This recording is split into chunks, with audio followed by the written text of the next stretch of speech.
మీరు ఇంజనీరింగ్ చేశారా? జాబ్స్ కోసం సెర్చ్ చేస్తున్నారా? 3600 మందికి పైగా స్టూడెంట్స్ కి జాబ్స్ వచ్చేలా చేసిన code Gyan 100 days software course లో జాయిన్ అవ్వండి. మీ కెరియర్ ని బిల్డ్ చేసుకోండి.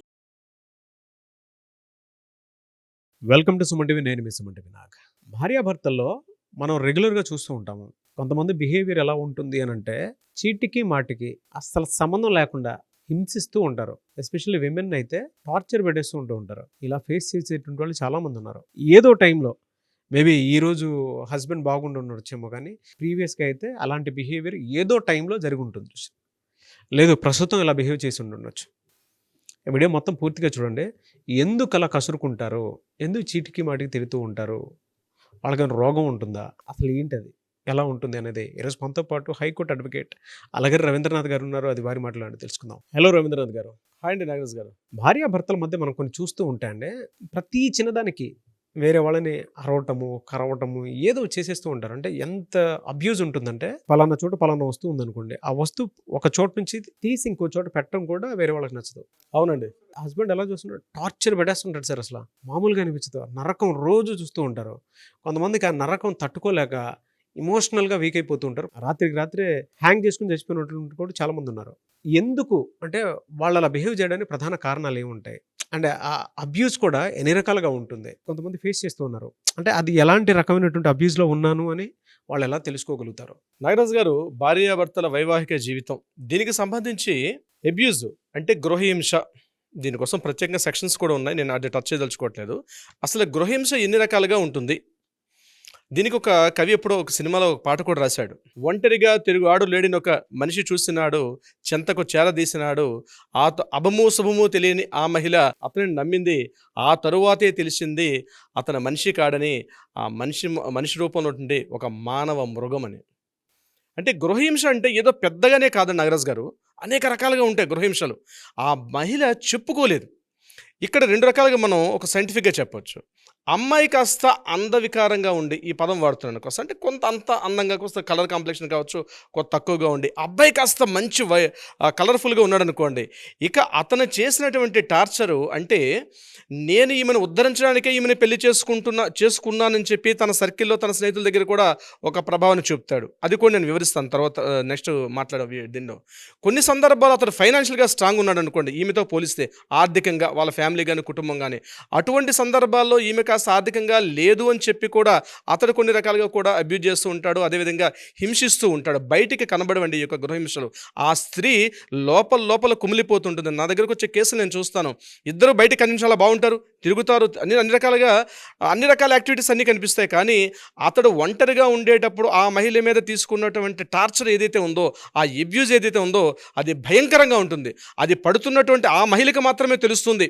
తన అన్నయ్యలతో కానీ, తన తండ్రితో కానీ, తన సోదరులు, తన సిస్టర్స్తో కూడా చెప్పుకోలేదు, స్నేహితులతో అంతకన్నా చెప్పుకోలేదు. ఎందుకంటే ఎక్కడ పరువు పోతుందో, ఎక్కడ నన్ను డిగ్రేడ్ చేస్తారో, నా యొక్క హస్బెండ్ డిగ్రేడ్ చేస్తారని చెప్పి ఆ మహిళ లోపల కుమిలిపోతుంటాయి. కొన్ని కాల్స్ మాకు వస్తుంటాయి, కొన్ని కోల్డ్ కాల్స్ చేస్తారు. వాళ్ళు వాట్సాప్ కాల్ చేసి, సార్ ఈ రకంగా బాధపడుతున్నాం, దీనికి రెమెడీస్ చెప్పండి అంటారు.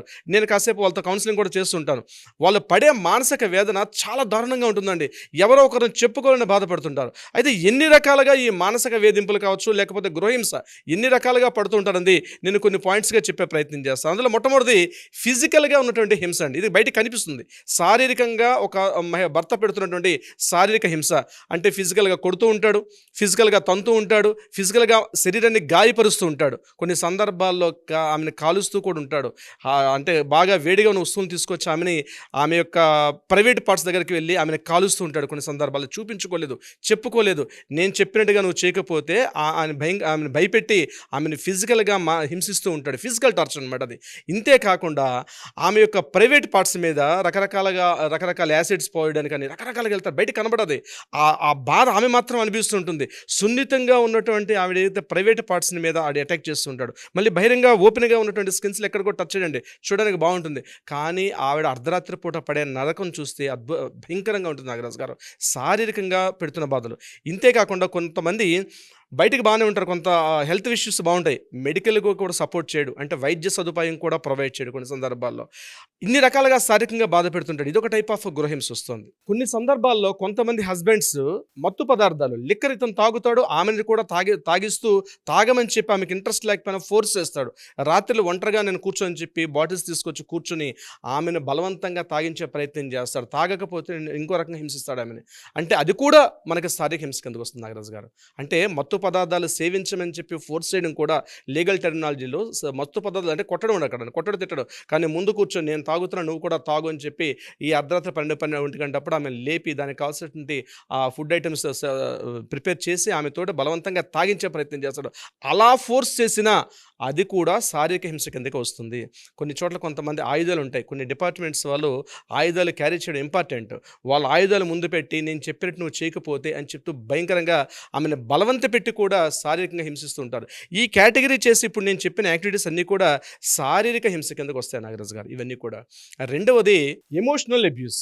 ఈ ఎమోషనల్ అబ్యూస్ బయటికి కనబడదు నాగరాజు గారు, అది బాధ పడే వారికి మాత్రమే తెలుస్తుంది. తిడుతూ ఉంటాడు, వాళ్ళ యొక్క బంధువులను తిడుతూ ఉంటాడు, డైరెక్ట్గా తిడతాడు, ఎవరి పేరో చెప్పు తిడుతూ ఉంటాడు. ఇక ఇది కాకుండా జెలసీ, ఆమె కాస్త మంచి బట్టలు వేసుకున్నా కాస్త అందంగా తయారంటే జెలసీ ఫీల్ అవుతాడు. జెలసీ ఫీల్ అయ్యి ఆమె అందంగా ఉండడానికి ఇష్టపడ్డాడు. కొంతమంది ఆ అందం ఏదో తనకే కనబడాలి తప్ప మిగిలిన స్నేహితుల దగ్గర బయట అందంగా కనబడకూడదని చెప్పి ఆమె వ్యక్తిగత ఇష్టాలకు కూడా వ్యతిరేకంగా ఆమెని మానసికంగా, అంటే ఆమె ఇష్టానికి వ్యతిరేకంగా మానసికంగా సాధిస్తూ ఉంటాడు, బాధ పెడుతూ ఉంటాడు. అందంగా తయారు కాస్త నీట్గా డ్రెస్ చేసి వెళ్ళేసరికల్లా నువ్వు ఆ శారీ పేసి ఈ ఫంక్షన్కి వెళ్తావు, ఎందుకంటే నేను అంత బాగాలేను కాబట్టి. కొంతమంది ఉంటారు, మనం చూస్తున్న ఇతను కాస్త బ్లాక్ కలర్ ఉంటాడు, ఆమె మంచి వైట్ ఫేర్ అద్భుతంగా ఉంటుంది.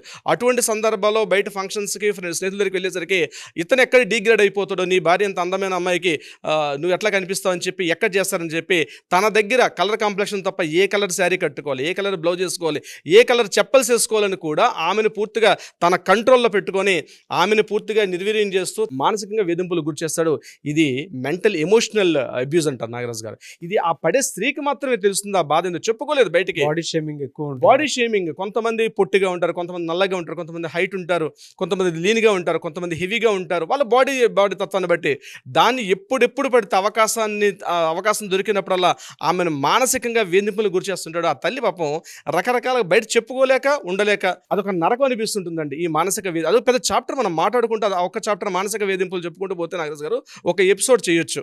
ఫంక్షన్స్కి వెళ్ళేటప్పుడు నాగరాజు గారు, ఫంక్షన్స్లో వెళ్ళేటప్పుడు కూడా ఆమెకి గౌరవం ఇవ్వడు, అగౌరవంగా పిలుస్తాడు. పిలిచేటప్పుడు వీళ్ళు భోజనాల దగ్గర కావచ్చు, లేకపోతే కార్యక్రమాలు, సంగీత ఇట్లాంటి మ్యారేజ్ కార్యక్రమాలు చేసేటప్పుడు కూడా ఆమెను ఎప్పుడు పడితే అప్పుడు అవకాశం ఉన్నప్పుడల్లా ఆమెను డిగ్రేడ్ చేస్తుంటాడు.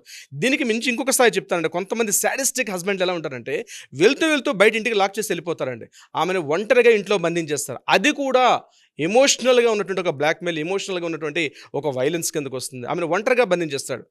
అది చాలా దారుణం. ఆ తల్లి చెప్పుకోలేదు పాపం, ఎవరిని చెప్పుకోవాలని ఆమెకి ఏమి ఇవ్వడు, ఫోన్ ఇవ్వడు, ఏమి ఇవ్వడు, ఆ ఇంట్లో బంధించేస్తాడు, ఆమెకి బయట లాక్ చేసుకుని పోతాడు. ఇది కాస్త అందంగా ఉన్నటువంటి భార్య గుణవతి శత్రు, భార్య రూపవతి శత్రు అని ఇప్పుడు మనం చెప్పారు వేదంలో. అలాగా భార్య కాస్త రూపంగా ఉందంటే శత్రువు వీడికి, భార్య కాస్త గుణంగా ఉంటే భార్య గుణవతి శత్రువు అంటారు. కాబట్టి ఈ రకంగా సాడిస్టిక్ సైకలాజికల్గా ఆమెను కాస్త హింసిస్తూ ఉంటారు ఒక సెక్ట్ ఆఫ్ సాడిస్టిక్. బయట చూస్తే మాత్రం ఫ్రెండ్స్ దగ్గర చాలా మంచి వాళ్ళు, చాలా తెలివైన వాడు ఉంటారు. దీనికి కాస్త చదువుకున్న వాళ్ళ, చదువుకోలేని వాళ్ళు కాదు, మినహాయింపు కాదు నాగరాజు గారు. డిపార్ట్మెంట్లో ఉన్న వాళ్ళు కూడా, పైస్తా ఉన్న వాళ్ళు కూడా, పెద్ద ఆఫీసర్స్ కేటగిరీ ఉన్న వాళ్ళు కూడా, సోషల్లో కాస్త ఫేమస్ సెలబ్రిటీ సెగ్మెంట్లో కూడా నేను చెప్తున్నాను, వాళ్ళు కూడా బ్యూరోక్రాట్స్ కావచ్చు, సెలబ్రిటీస్ కావచ్చు, రకరకాల ఏ సెగ్మెంట్ వాళ్ళు. దీనికి చిన్న స్థాయి పెద్ద స్థాయి కాదండి, చిన్న స్థాయిలో బహుశా తక్కువ ఉంటుందేమో కానీ వీళ్ళకి అన్సెక్యూర్డ్ ఎక్కువ ఉంటుందన్నమాట. తన భార్య అందంగా ఉన్నట్టు తట్టుకోలేరు, డైజెస్ట్ చేసుకోలేక ఇప్పుడు నేను చెప్పినట్టుగా ఇంటికి బయట లాక్ చేసుకుని వెళ్ళిపోయినటువంటి అటువంటి బాపత ఉన్నటువంటి వ్యక్తులు కూడా చాలామంది ఉంటారు. ఇది ఎమోషనల్ బ్లాక్మెయిల్ కిందకి, అంటే సరే ఎమోషనల్ అబ్యూస్ కిందకు వస్తుంది నాగరాజు గారు. ఇక మూడో పాయింట్ సెక్సువల్ అబ్యూస్. ఇది చెప్పుకోవడానికి, మాట్లాడుకోవడానికి కూడా కొంత అసభ్యకరంగా ఉన్నప్పుడు కూడా వాస్తవం యాజ్ బీయింగ్ అడ్వకేట్గా నేను చెప్పాల్సిన పరిస్థితి నాకు వచ్చే కేసులు వాళ్ళు మాట్లాడుతుంటారు. ఎట్లా అంటే ఆమె యాక్చువల్గా మంత్లీ పీరియడ్స్లో ఉంటారండి, ఇంట్రెస్ట్ అంటే న్యాచురల్గా కూడా వాళ్ళ ఆ టైంలో ఇంటర్ కోర్స్ కావడానికి సపోర్ట్ చేయరు. కానీ వీడేం చేస్తాడంటే ఆ టైంలో కూడా ఆమెను ఫోర్స్ చేస్తాడు. It's a very very sadistic situation అండి. నిజంగా అటువంటి భర్తలు ఉన్నటువంటి స్త్రీలుగా నిజంగా భార్యలు వాళ్ళ యొక్క నరకం అయితే నరక ప్రాయాన్ని చూస్తారు, ముఖ్యంగా అటువంటి సెక్సువల్ అబ్యూజ్. ఇంకొకటి ఏంటంటే కొంతమందికి ఇష్టం ఉండదు క్యాండమ్స్ వాడడం కానీ ఇట్లాంటి విషయంలో, దాన్ని కూడా ఫోర్స్ చేస్తాడు. అంటే కొంతమందికి ఇష్టం లేకుండా కూడా ఫోర్స్ చేస్తాడు. ఆమెకి ఇష్టం ఉన్నా ఇష్టం లేకపోయినా. నాకు రీసెంట్గా ఒక కేసు వచ్చిందండి, మీరు చెప్తే నమ్మరు. అతను జాబ్ చేసేది ఒక రెడ్డి ల్యాబ్స్లో జాబ్ చేస్తాడు. ఆయన యాక్చువల్గా ఆఫీస్ నుంచి ఇంటికి రాగానే ఆయనకి ఇమీడియట్గా వాళ్ళ మిస్సెస్తో వాడికి కావాలి ఆ టైప్ ఆఫ్ ఆ కోర్స్ కావాలి వాడికి. ఇమీడియట్గా ఈవినింగ్ 5:30కి ఒక కోర్స్ చేస్తాడు. చెప్పుకోవడానికి ఇబ్బంది, ఇట్స్ ఫ్యాక్ట్, నేను విన్న కేసు చెప్తున్నాను. మళ్ళీ అరౌండ్ రాత్రి 9-9:30 కల్లా ఇమీడియట్గా మంచం మీదకి వెళ్ళేసరికి మళ్ళీ పిలిచి మళ్ళీ స్టార్ట్ చేస్తాడు. మిడ్ నైట్ ఎప్పుడు 1 o'clockకి, మళ్ళీ మార్నింగ్ 5 o'clock. ఆమె నలిగిపోతూ ఉంటుంది. వాడిని సపోర్ట్ చేయలేక, వాడు చేస్తున్నటువంటి సెక్స్ కామవాంఛపు కోరికలు వాడిని తీర్చలేక రకరకాలుగా నలిగిపోయినటువంటి మహిళామణులు చాలామంది ఉన్నారు. చెప్పుకోలేరు, అమ్మకి చెప్పుకోలేరు, సిస్టర్కి చెప్పుకోలేరు, బ్రదర్కి చెప్పుకోలేరు. వాళ్ళలో వాళ్ళు నలిగిపోతుంటారు. వాడు పిలిచినప్పుడల్లా, వాడు చేయి లాగినప్పుడల్లా మంచం మీదకి వెళ్ళకపోతే మాత్రం ఆమెను ఇక నరకం చూపిస్తాడు. ఇక పోనీ అక్కడికి వెళ్ళిన తర్వాత ఎలా ఉంటుందంటే వాడి పరిస్థితి కూడా ఇక సాడిస్టిక్ ఆలోచనలు అన్నమాట. ఏవేవో చూస్తాడు, ఏవో పోర్న్ వీడియోస్ చూస్తాడు, అవన్నీ ఇక్కడ నేను ఇంప్లిమెంట్ చేయాలి అన్నట్టుగా వాడు అక్కడికి వచ్చి ఆమెను ఫోర్స్ చేస్తాడు. ఇవన్నీ వాళ్ళు పర్సనల్గా మాతో కౌన్సిలింగ్ వచ్చేటప్పుడు వాళ్ళు మేము సింగిల్గా కూర్చున్నప్పుడు చెప్తారు, మిమ్మల్ని ఒక బ్రదర్ స్థానంలో కూర్చొని చెప్తున్నామండి, మా ఎవరిని చెప్పుకోలేకపోతున్నాం, ఈ రకంగా వీటితో బాధపడుతున్నాం, మాకు డివోర్స్ ఇప్పించండి, మేము వీటిని బాధ భరించలేకపోతున్నాం అంటారు. సరే, మేము కౌన్సిలింగ్గా టెక్నికల్గా వాళ్ళతో మాట్లాడి మేము చేసే ప్రయత్నం చేస్తాం. కానీ సెక్సువల్ అబ్యూజ్ అనేది అంత పతాక స్థాయిలో ఉంటుంది, అంత తీవ్ర స్థాయిలో ఉంటుంది నాగరాజు గారు. మరికొంతమంది ఉంటారు నాగరాజు గారు, అది కాస్త పతాక స్థాయిలో ఉంటుంది, అంత తీవ్రంగా ఉంటుంది. నువ్వు ఎలాగూ ఇంటి నుంచి ఆస్తి తీసుకొని రాలేకపోయావు, మా ఫ్రెండ్స్ దగ్గరకో నేను చెప్పిన వాళ్ళ దగ్గరికి వెళ్ళి వారికి శారీరక వాంఛలు తీర్చుకొని రమ్మని చెప్పి కూడా ఫోర్స్ చేసినటువంటి మగరాయిలు చాలామంది కూడా ఉన్నారు. నాకు తెలిసిన కేసులో నేను చూస్తున్నాను. వాళ్ళు ఫోర్స్ చేస్తారు. అంటే నేను చెప్పిన వ్యక్తి దగ్గరికి వెళ్ళి అతనితో కాసేపు 1/2 hour 1 hour అతను అడిగినటువంటి వాంఛ తెచ్చుకుని రా, నాకు నా జాబ్ ప్రమోషన్ కావచ్చు, ఇతరత్రా కావచ్చు అని చెప్పి ఇలా ఇనిషియేట్ చేసినటువంటి వ్యక్తులు కూడా చాలామంది ఉన్నారు. ఇంతే కాకుండా మరికొంతమంది ఉంటారు. వాళ్ళు ఏం చేస్తారంటే వీళ్ళు ఏదైతే 4 గోడల మధ్య చేసుకున్నటువంటి ఏదైతే ఈ ప్రైవేట్ కార్యక్రమం ఉందో దీన్ని కంప్లీట్గా వాళ్ళు వీడియో తీస్తారు. గట్టిగా మాట్లాడితే నేను దీన్ని నేను పోర్న్ వీడియోస్లో పెడతానని, సోషల్ మీడియాలో పెడతానని ఈ యొక్క వీడియోస్ వాళ్ళ ఫ్రెండ్స్ కూడా పంపించి ఆనందించినటువంటి కొంతమంది సూడో సాడిస్టిక్ కొంతమంది వ్యక్తులు కూడా ఉంటారు నాగరాజు గారు. అంటే ఆమె చెప్పుకోలేకపోద్ది. ఆ 4 గదుల మధ్యలో ఒక నరకం అంటే బహుశా ఎక్కడో మనం పుస్తకాలు నరకం కాదు, ఇక్కడే ప్రత్యక్ష నరకాన్ని చూస్తుంది ఆవిడ. అణువణువు ప్రత్యక్ష నరకాన్ని చూస్తుంది ఆవిడ. అంటే ఫ్రెండ్స్తో వెళ్ళమని చెప్పిన కొంతమంది ఉంటారు, కొంతమంది వీడియోస్ ఏమని చెప్పే వాళ్ళు కొంతమంది ఉంటారు. ఒకటి వీడు చేసే యాక్టివిటీస్ కూడా రకరకాలుగా చేసే యాక్టివిటీస్ కొన్ని ఉంటాయి. ఎక్కడెక్కడ చూసినని కూడా ఆ భంగిమలను కూడా ఇక్కడ ప్రయత్నాలు చేస్తాడు వాడు. ఆమెని ఒక యాక్చువల్గా ఏంటంటే ఒక మనిషి అన్నటువంటి ఒక వస్తువు మారిపోయి ఒక మనిషి అన్నటువంటి ఒక విషయం మర్చిపోయి ఒక వస్తువు మాత్రం ఒక టాయ్ అనుకుంటాడు. యాక్చువల్గా ఆ ఎంజాయ్ మర్చిపోయి ఆమెను పూర్తిగా ఒక టాయ్గా వాడుకోవడం మొదలు పెడతాడు ఆయన. అలాంటి సెక్సువల్ అబ్యూజ్ అనేది ఇది ఒక టైప్ ఆఫ్ అబ్యూజ్. ఇది కూడా ఒక దీని కిందకు వస్తుంది నాగరాజు గారు, అంటే గృహహింస కిందకే వస్తుంది. ఇక 4th పాయింట్ విషయానికి వచ్చినట్లయితే టెక్నికల్ అబ్యూజ్. ఇది రీసెంట్ కాలంలో చాలా ఎక్కువైపోయిందండి. చాలామందికి తెలియని విషయం, మహిళలకు కూడా వాళ్ళ యొక్క పాస్వర్డ్స్ కానీ ఈమెయిల్స్ కానీ వాళ్ళకున్న ఏదైతే ఉందో అది ఈవెన్ భర్తకు కూడా చెప్పుకోకూడదు. భర్త అడిగినా సరే అది కూడా ఒక అబ్యూజ్ కిందకే వస్తుంది. ఎందుకంటే తన వ్యక్తిగత స్వేచ్ఛని, తన ప్రైవసీని కాపాడుకునే హక్కు ఆమెకు ఉంటుంది. భర్తనంత మాత్రం ప్రతి విషయం తెలియపరచడం లేదు. అయితే కానీ ఇక్కడ భర్తలు ఏం చేస్తారంటే ఆమె వాడుతున్న ప్రతి ఒక్క పాస్వర్డ్, ఇంట్లో వాడుతుంటే మొబైల్ వాడితే వాట్సాప్ని లాక్ చేసుకుంటే వాట్సాప్ యొక్క పాస్వర్డ్ కూడా తెలుసుకుంటారు. మెయిల్ వాడితే మెయిల్ యొక్క పాస్వర్డ్, ఆమెకున్న బ్యాంక్ అకౌంట్స్ యొక్క పాస్వర్డ్స్, ఆమెకున్నటువంటి సోషల్ మీడియా పాస్వర్డ్స్ ప్రతిదీ కూడా తెలుసుకొని చెప్పకపోతే ఆమెను రకరకాలుగా హింసించే వ్యక్తులు ఉన్నారు. ఇంకొక విషయం ఏంటంటే ఆమె ఒక ఎంప్లాయీ శాలరీ తీసుకొస్తే దాన్ని కూడా వీళ్ళ అకౌంట్ ఎంత అమౌంట్ పడింది దాన్ని కూడా ఇమీడియట్గా డ్రా చేసుకుంటారు వీళ్ళు. ఇది నేను తర్వాత ఫైనాన్షియల్ అబ్యూజ్లో నేను చెప్తాను. కానీ ఇక్కడ టెక్నికల్ అబ్యూజ్లో ఇన్ని పాయింట్స్ వస్తాయి. ఈ టెక్నికల్ అబ్యూజ్లో వీళ్ళు ఏం చేస్తారంటే మానిటరింగ్ కూడా వీళ్ళే చేస్తారు. అకౌంట్స్ వాళ్ళే ఉంటాయి, టెక్నికల్గా వాటిని మానిటరింగ్ చేసేంత కూడా వీళ్ళే ఉంటారు. సో ఇది కూడా ఒక అబ్యూజ్ కిందకి వస్తుంది. మిగిలిన విషయాలు బాగానే ఉంటారు, కానీ ఆమెకి వ్యక్తిగత స్వేచ్ఛ లేకుండా ఆమె టెక్నికల్గా వాడుతున్న ఫోన్ మొదలుకొని ఆమె సిస్టము, ల్యాప్టాప్ అన్నీ కూడా ఇతను మాత్రమే హ్యాక్ చేసి కంట్రోల్ పెడతాడు. కొన్ని సందర్భాలు హ్యాక్ చేస్తాడు వాడు, ఏదైనా సందర్భాల్లో పనికొస్తుందని చెప్పి వాటిని హ్యాక్ చేసి కూడా తను పెట్టుకుంటాడు. ఇది కూడా టెక్నికల్ అబ్యూజ్ కిందకి వస్తుంది. ఇక 5th పాయింట్ విషయానికి వచ్చినట్లయితే ఫినాన్షియల్ అబ్యూజ్.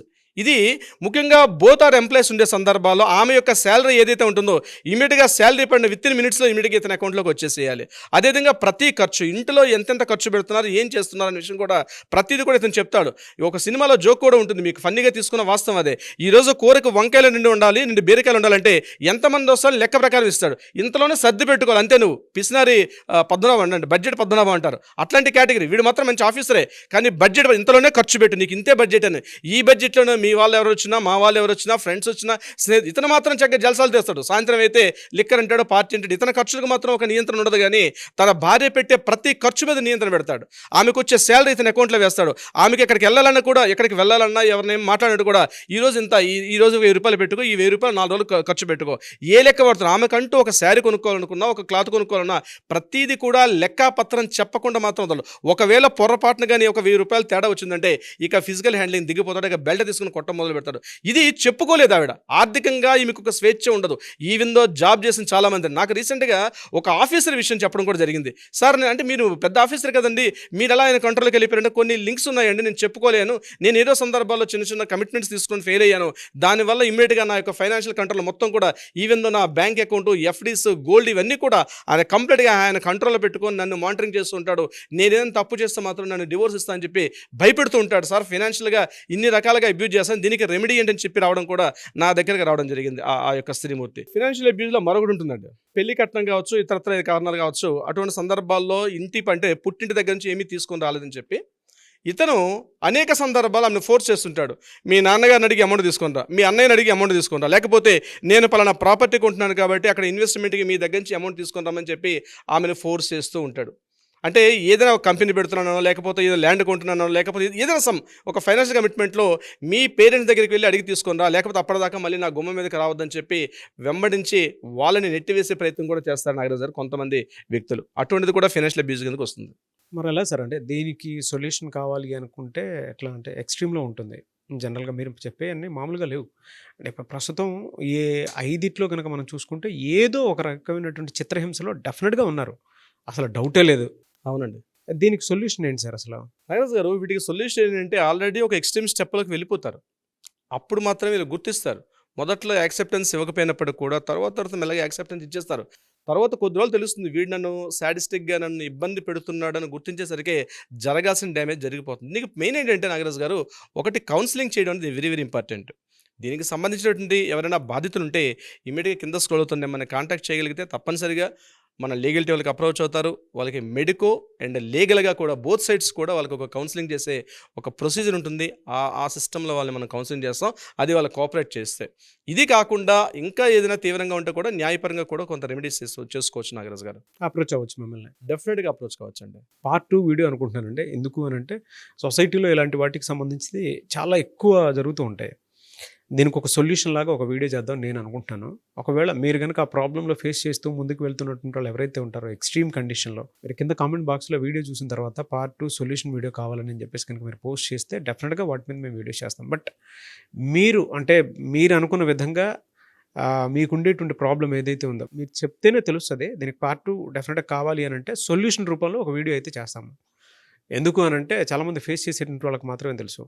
నాగరాజు గారు పార్ట్ 2 కావాలి, మాకు డెఫినెట్గా దీని మీద మీరు ఏదైనా చేయండి, మేము చూస్తాము, మేము ఒక 1 lakh వరకు దీన్ని షేర్ చేసినా సరే మాకు పార్ట్ 2 ఒక 1000 కామెంట్స్ అన్న కింద కామెంట్ బాక్స్లో కనుక మీరు పోస్ట్ చేస్తే మీకు ఎలా కావాలని చెప్పేసి మీరు అనుకుంటున్నారని చెప్తే ఒక హై సోషల్గా చూసుకున్నా పర్సనల్గా చూసుకున్నా కూడా ఒక మంచి సొల్యూషన్ వీడియోని కింద పార్ట్ 2లో మేము డెఫినెట్గా చేస్తాము. అండ్ ఒకవేళ ఎక్స్ట్రీమ్ కండిషన్స్లో ఉన్న ఇంకా అన్అవాయిడబుల్ సిచ్యువేషన్ అనుకున్నప్పుడు మాత్రం మీరు అప్రోచ్ అవ్వాలనుకుంటే స్క్రీన్ మీద రవీంద్రనాథ్ గారి కాంటాక్ట్ నెంబర్ కనిపిస్తుంది, దాన్ని మీరు కాల్ ఆర్ మెసేజ్ వాట్సాప్ చేసి మీరు అప్రోచ్ అవ్వచ్చు.